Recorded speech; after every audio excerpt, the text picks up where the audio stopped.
আজকে আমরা শিখবো যে হ্যান্ড টুলস এর নাম এবং এর কি কাজ। প্রথমে যে আমরা এটা দেখতে পাচ্ছি, এটা হচ্ছে নিয়ন টেস্টার। নিয়ন টেস্টার দ্বারা আমরা বিদ্যুতের উপস্থিতি নির্ণয় করি। এটা হচ্ছে কম্বিনেশন প্লায়ার্স।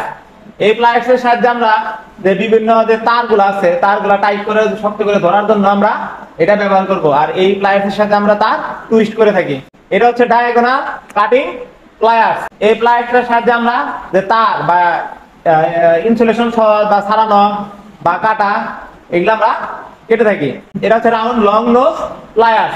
এটার সাহায্যে আমরা যে সমস্ত জায়গায় আমাদের এই কম্বিনেশন প্লায়ার যদি আমরা ধরা যায় না, ওই সমস্ত জায়গায় এই চাপা জায়গায় আমরা এই নোজ প্লায়ার্সটা ব্যবহার করব। এটা হচ্ছে ফ্ল্যাট স্ক্রুড্রাইভার। ফ্ল্যাট স্ক্রুড্রাইভারটা হচ্ছে যে ফ্ল্যাট টাইপের যে স্ক্রুগুলো আছে, এটা খোলার জন্য আমরা এই স্ক্রুড্রাইভারটা ব্যবহার করে থাকি। স্টার স্ক্রুড্রাইভার, স্টার টাইপের যে স্ক্রুগুলো আছে ওই স্ক্রুগুলো খোলার জন্য আমরা এই স্ক্রুড্রাইভারটা ব্যবহার করে থাকি। কানেক্টিং ফ্ল্যাট স্ক্রুড্রাইভার, আমাদের সুইচ বোর্ড বা হোল্ডারে অনেক সময় যে ছোট ছোট স্ক্রুগুলো আছে এটা খোলার জন্য আমরা এই ধরনের স্ক্রুড্রাইভার ব্যবহার করে থাকি।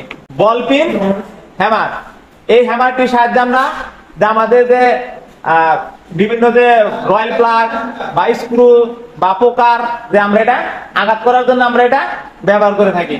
সফট হ্যামার, সফট হ্যামারটা হচ্ছে যে সমস্ত জায়গায় মেটাল হ্যামার ব্যবহার করা যায় না, অর্থাৎ বল পিন হ্যামার ব্যবহার করা যায় না, ওই সমস্ত জায়গায় আমরা এই সফট হ্যামার ব্যবহার করে থাকি। এই সফট হ্যামার ব্যবহার সাধারণত মোটর এবং সিলিং ফ্যান ওয়েল্ডিং এর ক্ষেত্রে ব্যবহার করে থাকি।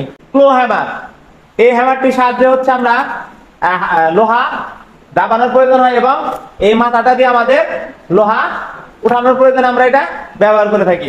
ক্রস পিন হ্যামার, এই হ্যামারটির সাহায্যে আমরা অনেক সময় ইট ভাঙার কাজে ব্যবহার করে থাকি এবং অপর প্রান্ত ইটটা কাটার জন্য ব্যবহার করে থাকি। ইলেকট্রিশিয়ান নাইফ বা নাইফ, এই নাইফটির সাহায্যে আমরা আমাদের বিভিন্ন ইকুইপমেন্ট, প্যানেল বা কাগজ, ফাইবার এগুলা কেটে থাকি।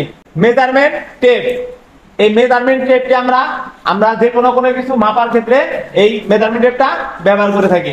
পোকার, এই পোকাটির সাহায্যে আমরা বোর্ডের মধ্যে বা যে কোনো একটা ওয়ালে আমরা স্ক্রু লাগানোর জন্য হালকা একটু ছিদ্র করে আমরা স্ক্রুটি বসে টাইট দেওয়ার জন্য পোকার ব্যবহার করা হয়।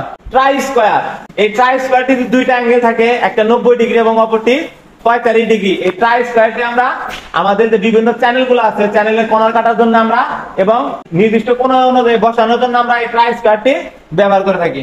সিজার, সিজার বা কাঁচি, এটার সাহায্যে আমরা বিভিন্ন কাগজ বা সুতা বা কটন টেপ এগুলা কেটে থাকি। অ্যাডজাস্টেবল রেঞ্জ, এই রেঞ্জটির সাহায্যে আমরা বিভিন্ন নাট বোল্ট এগুলা খুলে থাকি। এটা হচ্ছে ওয়্যার স্ট্রিপার, এই ওয়্যার স্ট্রিপারের সাহায্যে আমরা কেবলের ইনসুলেশন ছাড়িয়ে থাকি। হ্যান্ড স, এই সটির সাহায্যে আমরা যে আমাদের কাঠ বা অন্যান্য বোর্ড কাটার জন্য আমরা এই হ্যান্ড স গুলা ব্যবহার করে থাকি। সর্বশেষ হচ্ছে junior hacks frame and blade, এই ব্লেডটির সাহায্যে আমরা প্লাস্টিক বা শক্ত জাতীয় কোনো কিছু কাটার জন্য এই ছটা ব্যবহার করে থাকি।